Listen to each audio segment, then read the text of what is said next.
मग त्यामुळे एक तर गोष्ट निश्चित आहे की मराठा मोर्चाच्या वतीने किंवा मनोज जरांगे पाटलांच्या वतीने राज्यात कुठंच उमेदवार उभा नाही, त्यांचा कोणालाच पाठिंबा नाही। ह्या निवडणुकीमध्ये ज्या लोकांनी आरक्षणाला आड आले, ज्यांनी आरक्षणामध्ये आपल्या महिला भगिनींवर लाठीचार्ज केला, गोळ्या झाडल्या किंवा गुन्हे दाखल केले, किंबहुना वाशी सारखं एवढं मोठं आंदोलन झालं, त्या आंदोलनामध्ये येऊन आपल्या समाजाची जी फसवणूक केली त्या सरकारला धडा शिकवा। आमच्याबरोबर अनेक आंदोलनामध्ये ते आमच्या बरोबरही होते किंवा समाजाची भूमिका घ्यायची वेळ आल्यास त्या आंदोलनामध्ये होते। आता राजकारणात उमेदवार म्हणून उडी मारावी हा त्यांचा वैयक्तिक निर्णय। पारंपरिक तुतारी जी आहे ती तुतारी चिन्ह जे शरद पवारांच्या गटाकडे आहे, इकडचं तुतारी चिन्ह हे थोडंसं वेगळं दिसतं। आता ते थोडंसं कन्फ्युजिंग होईल। आता चिन्ह कसं मिळालं, काय मिळालं, याच्यामध्ये आपण जसं म्हटलं तसं काही हेतुपूर्वक एका नाही, हा भविष्यात ह्या गोष्टी समोर येतील। तुम्हाला त्यांनी उमेदवारी अर्ज भरला, त्यापूर्वी तुम्हाला काही कल्पना दिली, नंतर तुम्ही काय त्यांचा समेट किंवा मतपरिवर्तन करण्याचा काही प्रयत्न केलाय? पहिला मुद्दा आरक्षण, नंतर निवडणूक। आता पाटलांनी सांगितलं की आपण आपलं ध्येय डिस्टर्ब नको करायला, लोकसभेत पडून काय आपण 10-15 जरी खासदार निवडून जरी गेले तरी उद्या ते काय केंद्रातला निर्णय बदलू शकत नाही। निवडणुकीमध्ये पडण्यापेक्षा किंवा राजकारणात पडण्यापेक्षा आपला प्रमुख अजेंडा हा जर आरक्षण होता तर आरक्षणाच्या आड आपण आपली राजकीय पोळी भाजू नये, हे माझं व्यक्तिशः मत आहे। नरेंद्र मोदींना सन्माननीय पंतप्रधानांना एवढ्या वेळा महाराष्ट्रात यावं लागते, ह्या निवडणुका 5 टप्प्यात घ्याव्या लागतात आणि तुम्हाला एवढ्या मतदारसंघात पळावं लागतं। इथंच तुम्हाला कळाले की मराठा आंदोलनाचा तुमच्यावर परिणाम होणार आहे। तर लोकांचं असं म्हणणं होतं की आढळराव पाटलांवरती आमची जी विश्वासार्हता होती शिंदे गटात गेल्यानंतर 50% लोकांची ती कमी झाली। जर तशी वेळ आलीच, आमची तर इच्छा आहे की आम्हाला राजकारणाची वेळ येण्यापेक्षा तुम्ही आम्हाला आरक्षण द्या। लोकसभा निवडणुकीच्या दृष्टीनं खेड तालुक्यात मराठा समाजाची भूमिका काय राहणार आहे? त्यामुळे लोक भाजपच्या विरोधात आहे, आम्ही देखील मराठा समाज म्हणून ह्या सत्ताधाऱ्यांच्या विरोधात काम करणार, परंतु कोणाला जाहीर पाठिंबा देणार नाही, कोणाच्या स्टेजवरती जाणार नाही। म्हणजे तुम्ही महायुतीला विरोध करणार आणि महाविकास आघाडीला इनडायरेक्टली पाठिंबा देणार? आपल्या इथली परिस्थिती इनडायरेक्टली तशीच आहे।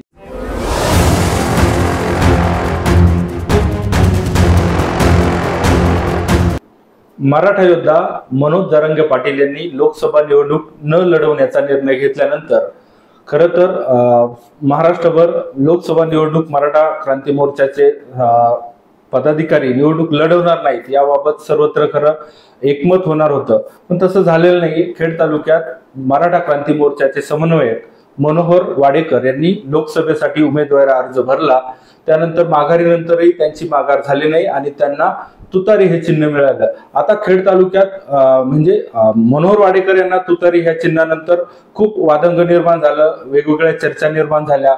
या संदर्भात आपल्याशी बोलण्यासाठी राज्य समन्वयक मराठा क्रांती मोर्चाचे राज्य समन्वयक अंकुश राक्षे आहेत, ते आपल्याला मराठा समाजा संदर्भातली त्यांची भूमिका, त्यानंतर या सर्व विषयावरती आपल्याशी चर्चा करणार आहेत। नमस्कार अंकुश। नमस्कार। खेड टाइम्स मध्ये तुमचं स्वागत। खरं तर पहिला प्रश्न ठरल्याप्रमाणे लोकसभेला मनोज जरांगे पाटलांनी सांगितलं की महाराष्ट्रात कुणी उमेदवारी अर्ज भरणार नाही आणि भरला तरी ती म्हणजे आमचा तो घटक आमच्या त्याच्याशी काही संबंध राहणार नाही। असं असतानाही खेड तालुक्यात शिरूर लोकसभा मतदारसंघात आणि खेड तालुक्यामध्ये मराठा क्रांती मोर्चाचे समन्वयक मनोहर वाडेकर यांनी अर्ज भरला, काय सांगाल?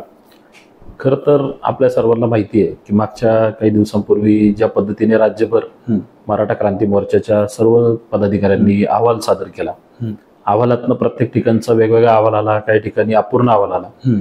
त्यानंतर जी 30 तारखेला अंतरवाली या ठिकाणी बैठक झाली, त्या बैठकीमध्ये सर्वानुमते मनोजी जरांगे पाटलांनी निर्णय जाहीर केला की मराठा क्रांती मोर्चाच्या किंवा मराठा समाजाच्या वतीने त्यांच्या पाठिंब्याने कुठेही राज्यात लोकसभेला उमेदवार उभा राहणार नाही। ही गोष्ट तिथं उपस्थित असलेल्या आम्ही सर्व लोकांनी मान्य केली आणि ती एकमताने मान्य झाली। त्यावेळेस आता ज्यांनी आपल्याकडे अपक्ष उमेदवारी अर्ज दाखल केला तेही त्या ठिकाणी उपस्थित होते। मग त्यामुळे एक तर गोष्ट निश्चित आहे की मराठा मोर्चाच्या वतीने किंवा मनोज जरांगे पाटलांच्या वतीने राज्यात कुठंच उमेदवार उभा नाही, त्यांचा कोणालाच पाठिंबा नाही।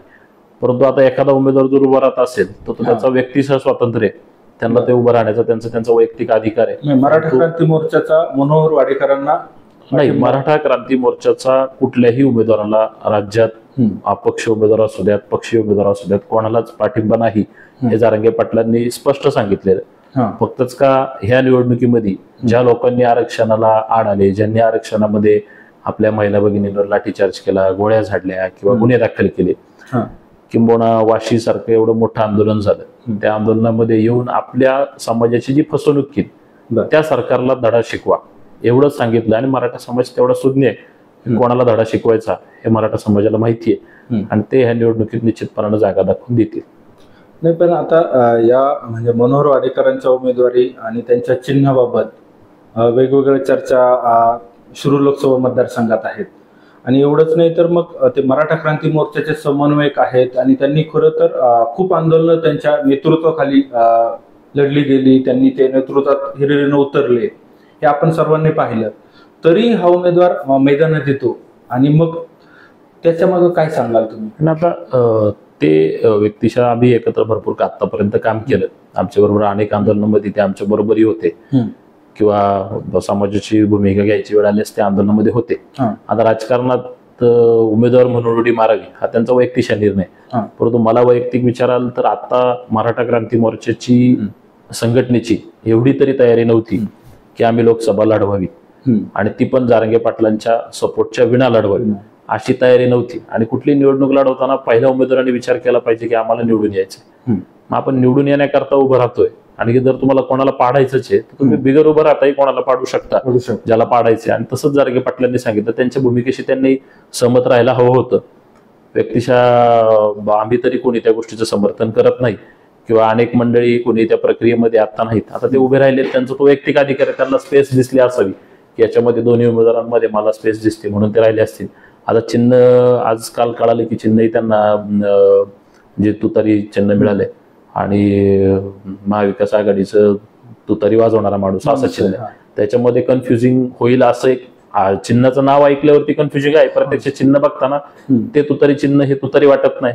पारंपरिक तुतारी जी आहे ती तुतारी चिन्ह जे शरद पवारांच्या गटाकडे आहे, इकडचं तुतारी चिन्ह हे थोडंसं वेगळं दिसतं. आता ते थोडंसं कन्फ्युजिंग होईल. आता चिन्ह कसं मिळालं, काय मिळालं याच्यामध्ये आपण जसं म्हटलं तसं काही हेतुपूर्वक आहे का नाही, हा भविष्यात ह्या गोष्टी समोर येतील. पण आज असं तरी काय आम्हाला याबाबत अधिकृत काय माहिती नाही. तुम्हाला त्यांनी उमेदवारी अर्ज भरला त्यापूर्वी तुम्हाला काही कल्पना दिली, नंतर तुम्ही काय त्यांचा समेट किंवा मतपरिवर्तन करण्याचा काही प्रयत्न केलाय? नाही, आमचे 2-3 दिवसापूर्वीपर्यंत संपर्क होता, तसे आजही संपर्क नाही असं म्हणता येणार नाही. परंतु मला आपल्याला बसायला लागेल आणि काय करायचं हे ठरवावं लागेल, एवढंच त्यांची एक भूमिका होती फोन आला की. आणि आमची भूमिका होती की आपण जारंगे पाटलांनी जे सांगितले तो आदेश आपण पाळला पाहिजे. जर आपण त्यांच्या भूमिकेशी आतापर्यंत आंदोलन करतोय तर आपण आपल्या नेत्याचं ऐकलं पाहिजे, या मताचं मी होतो. कारण शेवटी निवडणुकीमध्ये पडण्यापेक्षा किंवा राजकारणात पडण्यापेक्षा आपला प्रमुख अजेंडा हा जर आरक्षण होता तर आरक्षणाच्या आड आपण आपली राजकीय पोळी भाजू नये, हे माझं व्यक्तिशः मत आहे. आणि मग त्यामुळं पहिले मुद्दा आरक्षण, नंतर निवडणूक. आता पाटलांनी सांगितलं की आपण आपलं ध्येय डिस्टर्ब नको करायला, लोकसभेत पडून काय आपण 10-15 जरी खासदार निवडून जरी गेले तरी उद्या ते काय केंद्रातला निर्णय बदलू शकत नाही, तिथं काय आपलं मराठा समाजाचं बहुमत येणार नाही. त्यामुळे त्या सभागृहात आपण जाण्यापेक्षा आपण विधानसभा टार्गेट करू. जर विधानसभेला आपल्याला नाही तोपर्यंत सरकारने भूमिका मांडली किंवा निर्णय नाही घेतला तर विधानसभेला आपण ताकदीने जाऊ शकतो, तिथं कदाचित बहुमत येऊ शकतं. तो निर्णय अगदी योग्य होता, त्याच्या पाठीमागे त्यांनी राहायला पाहिजे होता. आम्ही त्यांना समजवण्याचा आमच्या पातळीवर प्रयत्नही केला, परंतु असं काही सर्वांना विश्वासात घेऊन असा निर्णय घेतलाय किंवा काही पूर्ण त्यांचं काय मत आलं काय नाही, ते आपण बसू असंच, आपण बसूया. बसले का नाही कधी? नाही, आम्ही भेटल्यावरती परत काल परवा एक मिटिंग बोलवली, पण त्या मिटिंगला काही 7-8 लोक होती फक्त. आम्हाला काय, मी त्या मिटिंगला उपस्थित नव्हतो कारण ती व्हॉट्सअपवर कॉल केलेली मिटिंग होती. मग आपण परत उद्या बसूयात असं ठरलं. म्हणजे काल आम्ही बसणार होतो, तर काल बसण्यापूर्वीच त्यांना चिन्ह मिळाल्याची बातमी आली.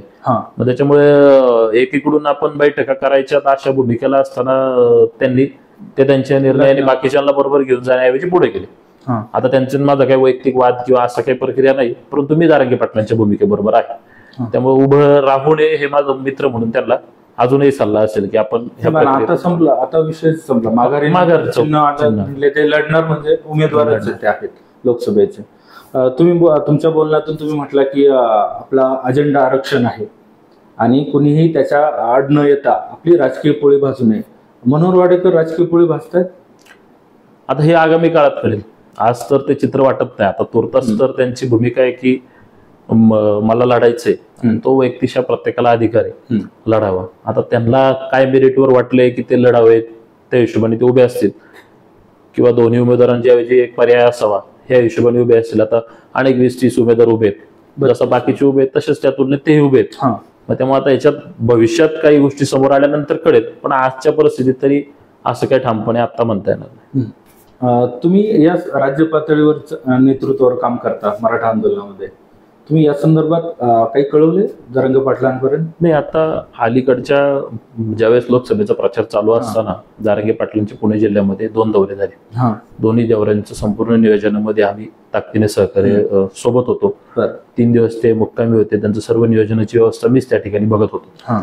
तर खेड तालुक्याचं एवढं भाग्य आहे की त्यांचे बरेच दौरे खेड तालुक्यात झाले, अनेकदा ते आपल्या तालुक्यात मुक्कामी राहिले. त्यामुळे इथल्या कार्यकर्त्यांचा किंवा ह्या पुणे जिल्ह्यातल्या कार्यकर्त्यांचा त्यांचा फार जवळनं संपर्क आहे.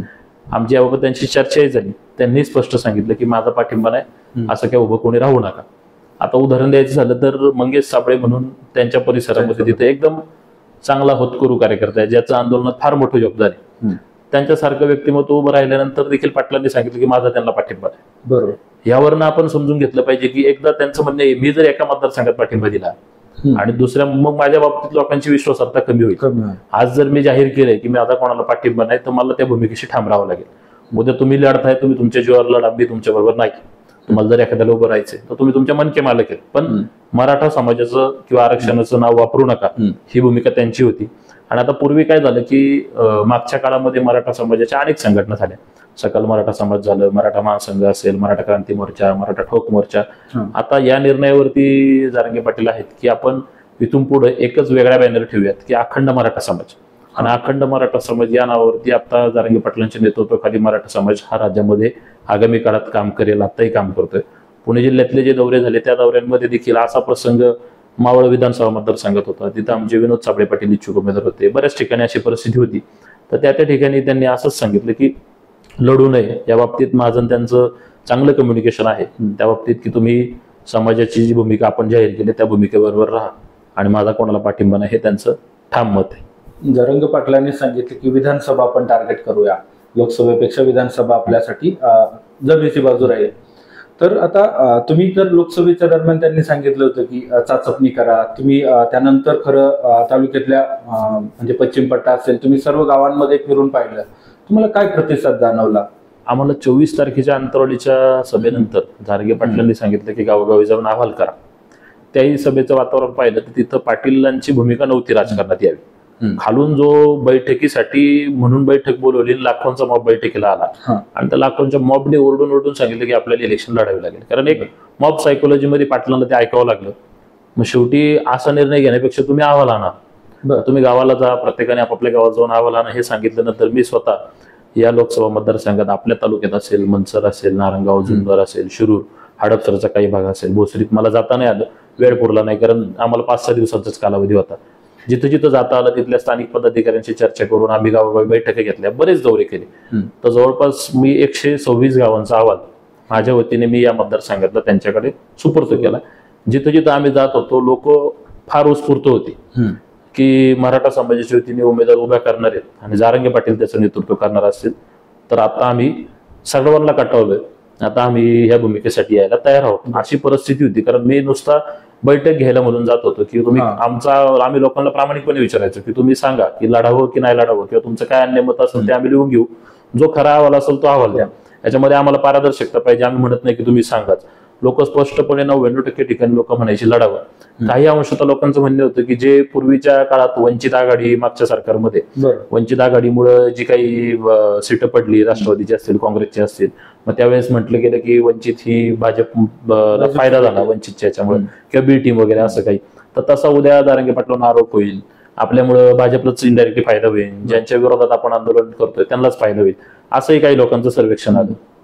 काही लोक म्हटले की उभं राहा, अक्षरशः महिला ओळ्याला ताट वगैरे घेऊन तयार असायची, अशी परिस्थिती आम्ही सर्वेक्षणामध्ये पाहिली.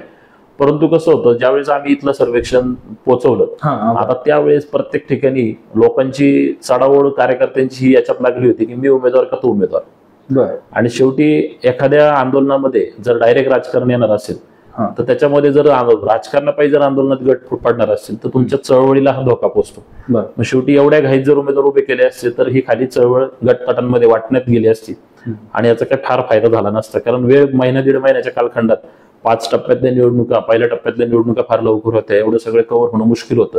आणि राज्यात 6-7 मतदारसंघांचा अहवाल आपल्या मतदारसंघासहित हा जारंगे पाटलांकडे चांगला आला होता, की पॉझिटिव्ह आला होता. इथून जर उभा केला तर आपल्याला जमेची बाजू आहे, फक्त थोडी अजून ताकद लावावी लागेल. परंतु 4-5 ठिकाणी उमेदवार जर उभा केला तर राज्यामध्ये एक वेगळ्या प्रकारचा मेसेज आहे की मराठ्यांची एवढीच ताकद आहे. पण महाराष्ट्र हे मराठ्यांचं आहे आणि मराठ्यांची जर मोठी ताकद आहे तर आपण सर्वच ठिकाणी का नाही लढायचं. म्हणून मग लोकसभेला नको आणि निवडणूक ही पहिली प्रायोरिटी नाहीच आहे. मी आवर्जून सांगेल की पहिला मुद्दा हा आरक्षण आहे. सरकारने जर येणाऱ्या विधानसभेपर्यंत आरक्षणाचा मुद्दा निकाली काढला, सखे सोयऱ्यांचा GR निकाली काढला, कारण मुख्यमंत्री वाशीला एवढं मोठं आंदोलन झालं, त्या व्यासपीठावर येऊन जर जाहीरपणाने सखे सोयऱ्यांचा अध्यादेश घेऊन येतात आणि नंतर अधिवेशनात तुम्ही त्याच्यावर चकार शब्द काढत नाही, तुम्ही त्यावरती आम्हाला वेगळं 10% आरक्षण देता. तुम्हाला जर 10% वेगळं आरक्षण द्यायचं होतं, तुम्हाला आयतं व्यासपीठ होतं वाशीला, तुम्ही त्या स्टेजवरच सांगायचं की मी 10% आरक्षण देतोय. तुम्ही त्यावेळेस 10% बाबतीत एक शब्दही बोलले नाही. त्यावेळेस आम्हाला सगळे सोयऱ्यांबाबतीत जी आमची भूमिका आहे त्याला सहमती दाखवली आणि तात्पुरती ती वेळ काढून दिली आणि ठोस फसवणूक केली मुख्यमंत्र्यांनी किंवा त्यांच्या सर्व सरकारमधल्या तिन्ही पक्षांनी. आणि ही फसवणूक केल्यावर अधिवेशनामध्ये आम्ही बघितलं ना की कोणता आमदार काय बोलला किंवा कोणत्या पक्षाच्या नेत्यांनी अधिवेशनात काय भूमिका मांडली. आमचं भांडण होतं की आम्हाला सखे सोयऱ्यांच्या GR बाबतीत तुम्ही निर्णय घ्या, नोकऱ्यांबाबतीतला तात्काळ निर्णय घ्या, भरती प्रक्रियेतला निर्णय घ्या, यावर काय बोलले नाही. हे सर्व लोकांच्या लक्षात आहे. आणि मग त्यामुळं हे सर्व होत असताना आता अचानक हे करण्यापेक्षा विधानसभेच्या निवडणुकीच्या कालखंडापर्यंत सरकारला जर आत्ताच्या निवडणुकामधून जर काही सद्बुद्धी आली, त्यांनी जर सखे सोयऱ्यांचं GR पारित केलं तर राजकारणात पडायचं आरक्षणातल्या कार्यकर्त्यांना काहीच गरज नाही. जारंगे पाटीलही स्वतः राजकारणात तर पडणार नाहीत किंवा तेही कार्यकर्ते उभे करणार नाहीत. पण जर तोपर्यंत मराठा समाजा बाबतीत काही सखे सोयऱ्यांचं GR किंवा ओबीसीतनं आरक्षण देण्याबाबतीचा ठोस निर्णय सरकारने नाही घेतला तर निश्चितपणानं जारंगे पाटील यावेळेस पूर्ण तयारीने स्वतःच त्या ठिकाणी पक्ष संघटना करून प्रत्येक ठिकाणी उमेदवार देतील आणि 100-120च्या आसपास उमेदवार निवडून येतील. अशा प्रकारचं सर्वेक्षण राज्यातलं निश्चितपणानं आहे. तर तेवढ्या मतदारसंघांवरती तरी मराठ्यांची पकड चांगली. लोकसभा तुम्ही विधानसभा लढवण्याबाबत जारंगे पाटील सकारात्मक आहेत. आता सध्या मुख्यमंत्र्यांनी त्यांच्या शब्दावर ठाम राहिले नाही, हे तर मान्य आहे. मग लोकसभेला निर्णय का घेतला नाही? लोकसभेला कसं होतं की लोकसभा ही 6 विधानसभेची निवडणूक आहे आणि प्रत्येक मतदारसंघ असा नाहीये की मराठ्यांचं तिथं प्रत्येक ठिकाणी बहुमत आहे. किंबहुना आता ह्या बहुमत नाही, मला काय म्हणायचंय, आता लोकसभा निवडणूक आहे, महायुती सत्तेत आहे, 3 पक्षांचं सरकार आहे. मग सरकार विरोधात जारंगे पाटलांनी का निर्णय घेतला नाही? जारंगे पाटील आता जे बोलतायत ते तसं सरकार विरोधातच बोलतायत ना. म्हणजे प्रमुख जर कोण विरोधक असेल तसे तर सर्वपक्षीय लोकांनी आतापर्यंत समाजाची फसवणूक केली ही गोष्ट जगजाहीर. परंतु प्रामुख्याने आता ज्यावेळेस मागच्या आंदोलनामध्ये मागणी होती की मराठ्यांना स्वतंत्र आरक्षण द्या, पण अलीकडच्या वर्षभरापासून आपण जी मागणी पाहतोय ती मागणी आहे की आम्हाला ओबीसीतनं आरक्षण. आणि या मागणीच्या वेळेस कोणाचं सरकार आहे तर आता हे भाजपचं, अजितदादांच्या राष्ट्रवादीचं आणि शिंदे गटाचं सरकार आहे. मग या सरकारकडनं जी मागणी आमची होती की ती आम्हाला ओबीसीतनं आरक्षण द्या, त्या मागणीवरती सरकारने मागणी तर मान्य केली नाही, त्या उलट लाठीचार्ज झाला असेल, आता गुन्हे दाखल झाले. आम्ही इथं चंद्रकांत पाटलांच्या, बावनकुळेंच्या गाड्या अडवल्यानंतर 1-2 महिन्यांनी आंदोलनाची तीव्रता थोडी शांत झाल्यावर वाटल्यावर आमच्यावर गुन्हे दाखल झाले. मग आमच्यावर खटले भरण्यात आले.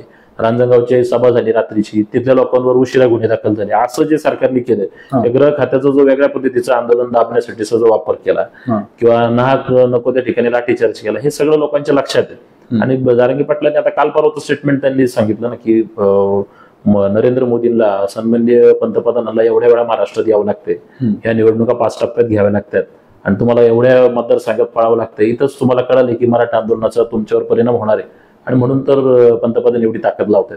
सरळ की ते सरकारच्या विरोधातच बोलतायत. परंतु एखाद्या कोणत्या पक्षाला पाठिंबा दिला तर लोक जे म्हणायचे जारंगे पाटील अमुक माणसाचा माणूस आहे, कोण म्हणायचं पवारांचा आहे, कोण म्हणायचं भाजपचं आहे, कोण म्हणायचं शिंदे गटाचं आहे, पण ते कोणाचेच नाही. हे मी जवळनं पाहिले की मी अनेक रात्रंदिवस त्यांच्यासोबत काम केले, दौऱ्यात फिरलोय, रात्रीचे मुक्काम एकत्र केलेत आणि आम्ही जवळनं पाहिले कोणाचाही फोन आला, अगदी मुख्यमंत्र्यांचं येऊ, गृह खात्यातनं येऊ, कोणाचाही फोन येऊ, लाऊडस्पीकरवर ती व्यक्ती फोन उचलती, सर्वांदेखोत 100 लोकांदेखोत बोलते. तेव्हा मी याचा प्रत्यक्षदर्शी खूप वेळा साक्षीदार आहे की ते माणूस कोणाचाच नाही, ते फक्त समाजाचं आहे आणि समाजाचं भलं कसं करायचं ते त्यांना माहिती आहे. आंदोलनाला काही टप्पे घ्यावे लागले असतील, परंतु जर चळवळ शेवटपर्यंत घ्यायची तर ते टप्पे घेणंही गरजेचं आहे. त्यामुळे ते निर्णायक ज्यावेळेस होतील त्यावेळेस नक्कीच कळेल की हे टप्पे का घेतले. परंतु आता कोणाला एक पक्षाला पाठिंबा नाही, पण सरकारच्या विरोधात ही भूमिका आहे हे मात्र नक्की. तुम्ही सर्वेचा विषय काढला. सर्वे आपल्या खेड तालुक्यातून काय सर्वे होता? खेड तालुक्यातून फार पॉझिटिव्ह सर्वे होता, कारण त्यावेळेसची परिस्थिती अशी होती की आपल्याकडे 2 उमेदवार आता जे आहेत स्टँडिंग जे दिसत आहेत, एकीकडून आढळराव पाटील आणि एकीकडनं कोल्हे साहेब. तर लोकांचं असं म्हणणं होतं की आढळराव पाटलांवरती आमची जी विश्वासार्हता होती शिंदे गटात गेल्यानंतर 50% लोकांची ती कमी झाली. त्यानंतर परत ज्यावेळेस शिंदे गटात जाण्याचं कारण होतं की मी अजितदादांच्या त्रासाला कंटाळून शिंदे गटात गेलो आणि एकेकाळी तुम्ही पवार फॅमिलीला टार्गेट करत होते की त्यांनी माझ्या विरोधात उभं राहून दाखवावं, आणि ह्या भाषणांवरती किंवा ह्या मुद्द्यांवरती खाली कुठेतरी संघटना त्यांच्याशी जोडली गेली होती. आणि ज्यावेळेस परत तुम्ही त्याच अजितदादांकडे जाताय त्यावेळेस लोकांमध्ये त्या बाबतीत फार नाराजी होती. ही मी जवळनं पाहिजे. आता मी दोन्ही व्यक्तिमत्वांबरोबर जवळनं काम केलं, मला माहिती आहे. लोक आम्हाला ते सांगायचे की आम्हाला हे पटत नाही. कोल्हे साहेबांबाबतीत एक भूमिका होती की बाबा ठीक आहे, त्यांनी वेळ कमी दिला, ते आले नाहीत किंवा निधी नाही, त्यामुळे थोडं लोकांना नवीन उमेदवार जर असेल तर आम्हाला स्कोप आहे, अशी परिस्थिती महिन्यापूर्वी होती. ज्यावेळेस आम्ही सर्वेक्षण केलं त्यावेळेस 100% होती. महिन्यापूर्वी दोन्ही उमेदवार तेवढे पोहोचले नव्हते. महिन्यापूर्वी लोक वाट पाहत होती. काही नावं आली, मध्ये बांदलांचं नाव आलं, काही नावं आली की नवीन उमेदवार येईल. लोकांना वाटत होतं की तिसरा उमेदवार यावा, आणि तो जर मराठा समाजाचा असेल तर आपला मतदारसंघ खूप पोषक होता. परंतु याला निश्चितपणे जारंगे पाटलांच्या सभा, त्यांची ताकद ह्याचा जर पाठबळ असतं तर ते शक्य झालं असतं. पण मी असं म्हणत नाही की आमचा विजय हा 100% होता, अशी परिस्थिती नव्हती. फक्त काठावरती नेऊन कुठेतरी थोड्या मतांवरती तिघांच्या विभाजनामध्ये ती निवडणूक यशस्वी होऊ शकली असती. परंतु एका शिरूर लोकसभा मतदारसंघापुरता निर्णय पाटलांना घेता नाही आला. त्यांना राज्याचा निर्णय घ्यायचा होता, तो सगळीकडे समान घ्यायला लागेल म्हणून आम्हाला थांबावं लागलं. तर त्या बाबतीत काही कोणामध्ये नाराजी नाही. त्यांच्या निर्णय बाबतीत आम्ही त्याचं स्वागतच करतो निश्चितपणे. विधानसभेचा तुम्ही विषय काढला. पाटील विधानसभेसाठी सकारात्मक आहेत, ते लढवणार आहे. तुम्ही आता राज्य पातळीवरच नेतृत्व करताय. तुम्ही शिरूर किंवा आपल्या खेड संदर्भात काय भूमिका राहणार? पहिलं तर मी मागाशी म्हटल्याप्रमाणे जर तशी वेळ आलीच, आमची तर इच्छा आहे की आम्हाला राजकारणाची वेळ येण्यापेक्षा तुम्ही आम्हाला आरक्षण द्या, आमच्यावर निवडणुका लढण्याची वेळ आणू नका, ही आमची प्रामाणिकपणे भूमिका आहे. कारण आरक्षणाचं राजकारण व्हावं आंदोलनाचं हे आम्हाला वाटत नाही. पण आता मात्र जर येणाऱ्या विधानसभेपर्यंत सरकारने निर्णय नाही घेतला तर 100% मराठा समाजाच्या वतीने जारंगे पाटील स्वतःचा पक्षही रजिस्टर करतील, स्वतःची उमेदवारी देतील. आज आम्ही अचानक लोकसभेला उमेदवार उभे केले असते पाटलांनी, तर उद्या यातलेच काही उमेदवार भाजप बरोबर पळून गेले असते. यांच्यावर काही व्हीप नाही, बंधन नाही. आता ज्या पद्धतीने गेल्या 2 वर्षात आपण राज्यातलं राजकारण पाहतोय, उद्या हे उमेदवार निवडून जरी आले असते तरी यांच्यावर वचक नसता राहिला. ही भूमिका बऱ्याच जणांनी त्या ज्यावेळेस थांबायचा निर्णय घेतला लोकसभेला त्या मिटिंगमध्ये बऱ्याच अहवालांमध्ये ही भूमिका लोकांनी मांडली. मी देखील या भूमिकेबाबतीत चर्चा केली. तर विधानसभेच्या वेळेस ज्यावेळेस स्वतःचा पक्ष असेल, जारंगे पाटील नेतृत्व करतील, त्यावेळेस नुसतं आरक्षण हा मुद्दा नसेल. आरक्षण हा तर एक मुद्दा असेल, पण आज सर्वसामान्य ज्यावेळेस मी अहवालासाठी गावोगावी फिरत होतो तर लोकांना वाटायचं की तुम्ही मला लोक आवर्जून सांगायचे की तुम्ही शेतकऱ्यांबाबतीत जारंगे पाटलांना भूमिका घ्यायला हवा.